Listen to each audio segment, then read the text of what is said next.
Hi guys! So, andito naman si Inday Pango New. Welcome to my channel. So, ang pag-uusapan po natin ngayon guys is about sa GCash. Nakatry na po ba kayo ng ganito guys? Something went wrong sa GCash nyo. So, ito lang po ang gagawin nyo guys para ma-open na po or magiging okay na po. Tara po sa aking screen. So guys, data lang po ang gamit ko niyan. Ayan, ina-open ko na po.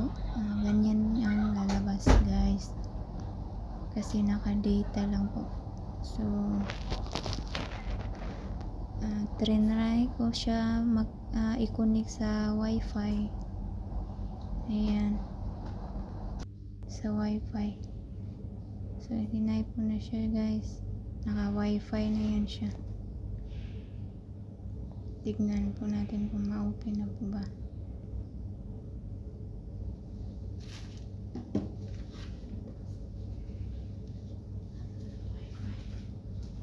Ayan siya guys. Type na po. Ayan. Okay na po siya guys kasi nga nilipat ko siya sa wifi. So, sa signal. So, yan lang guys. Thank you for watching. Don't forget to subscribe and click the notification bell. Thank you.